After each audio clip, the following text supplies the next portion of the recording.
the wake of the political crisis that we find ourselves in, where Kenyans who are concerned gained entrance into our parliament because they wanted to be heard. William Ruto calls them criminals. But very many leaders are also speaking, and they are advising William Samoei Ruto that this is not the time to seek for revenge. This is not the time to call the people who elected you or the people whom you are leading criminals. And they are telling William Ruto that these people are just but expressing their dissatisfaction with the Finance Bill 2024 that they rejected when they gave you their views during public participation. Diplomats gave their joint statement, and they're saying that both sides must talk because the deaths were and are still unwarranted. As I do this video, I understand that Githurai 45 is a no-go zone.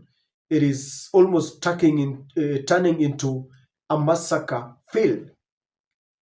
Azimio la Umoja, Azimio la Umoja released a statement, and they are saying that Ruto should resign because Kenyans have expressed a vote of no confidence on him. One person who broke his silence, very surprisingly, is Uhuru Kenyatta, the fourth president and the former president of Kenya. His statement is nothing but a warning to William Samoei Ruto. Uhuru Kenyatta is saying this: Office of the fourth president of the Republic of Kenya.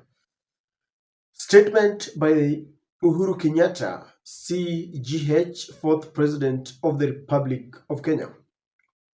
My fellow Kenyans, I come to you with a heavy heart, saddened by the loss of lives occasioned by the current situation prevailing in our country.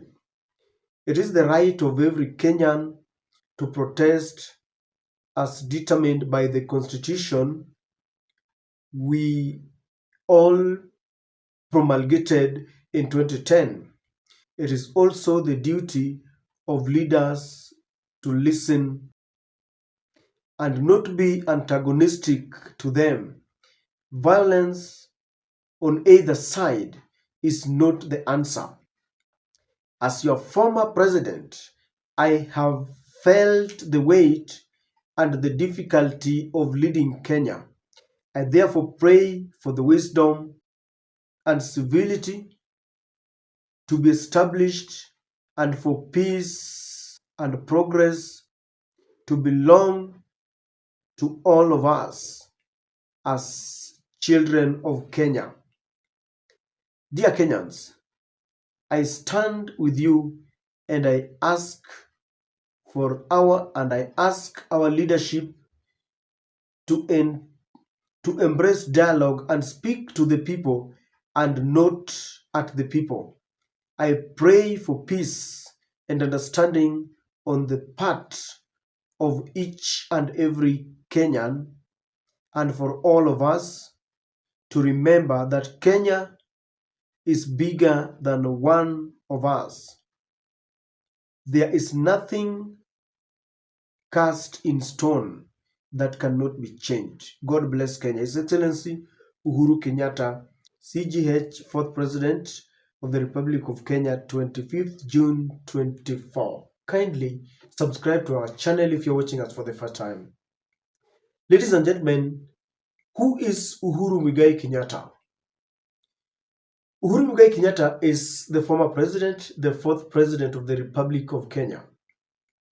Uhuru has worked very closely with William Ruto, so he understands him. Uhuru knows where our problem is, because while he was a president of the Republic of Kenya, he had a lot of pressure from the USA to allow the consumption of GMO, but he banned GMO for the 10 years that he ruled Kenya.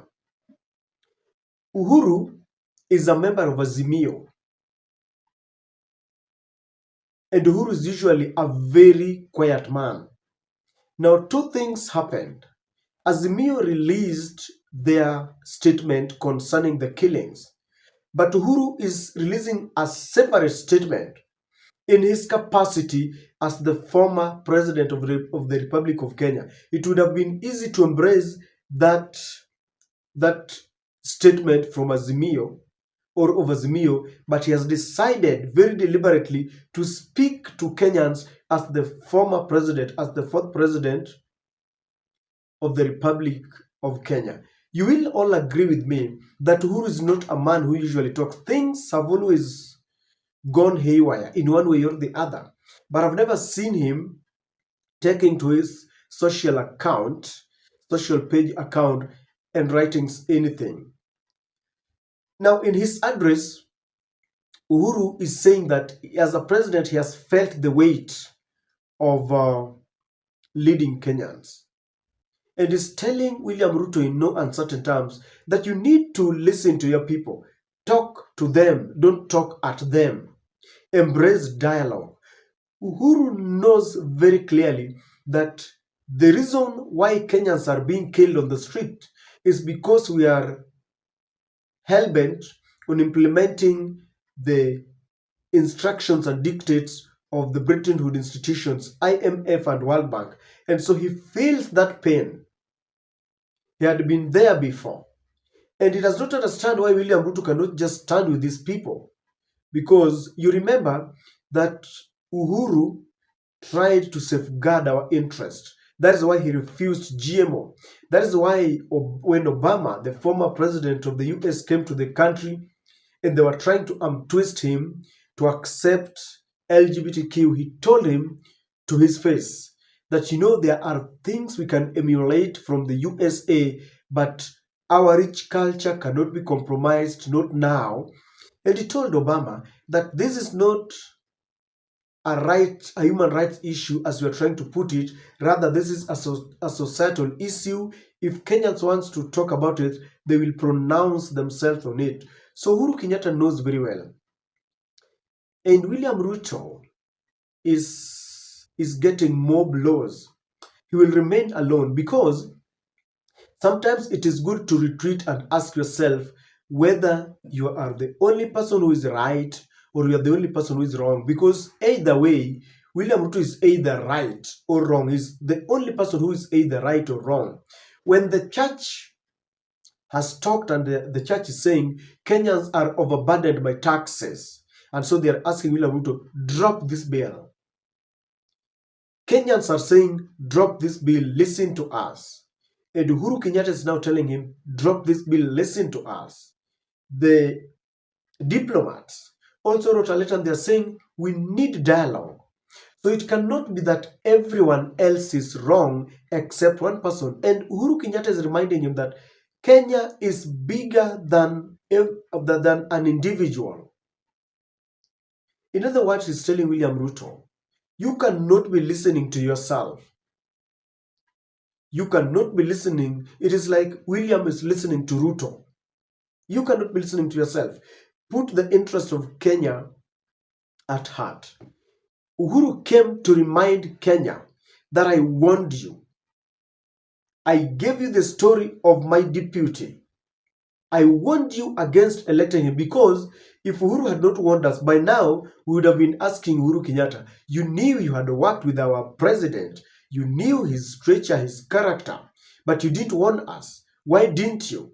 But Uhuru has exonerated himself because he said it and he told Kenyans, please don't. Kenyans went ahead because they wanted to punish him. They wanted to punish Raila. And I remember Uhuru was telling them, better an old man who has got the interest of Kenya at heart than a young generation, someone you may think is a younger generation, yet he does not have the interest of Kenya at heart. Now people are crying. And that is the reason why Uhuru came up, just to show you, I warned you. Now, This is the repercussion. Killings can never be accepted in the modern democracy. Why can't William Ruto just listen to the people? He can strike a balance between IMF and the people. IMF should not have its way all through. If they want 10% taxes, you can tell them, my people are rebelling, we can get 5%. But it seems William Ruto is accepting everything that the IMF wants, and Uhuru Kenyatta has broken his silence. Remember, he said, I'm in Azimio to stay. Rigathi has told him, come, let us unite Mount Kenya. But if this is the kind of unity, then I don't think Uhuru will accept it. At some point, I thought that these two were at the verge of converging together. But the way the government is behaving, the way they are pushing more taxes, and when people lament, they beat, I know he's pissed off. Even Uhuru Kenyatta increased taxes, and he was really criticized by William Ruto and the group. Now it is the new turn of events, and they have also it didn't reach this place. It didn't reach this place where people had to be shot dead. And I'm just wondering how time flies so fast. William Ruto told us there would be no extrajudicial killings. Police would not use excessive force. In fact, there was a point he was saying that you can now criticize a government without fear of being reprimanded. But it seems those were just words, because bloggers are being apprehended anyhowly and they don't reveal their whereabouts. So, ladies and gentlemen, that is the situation we have. Is Uhuru right? If you ask me, he is.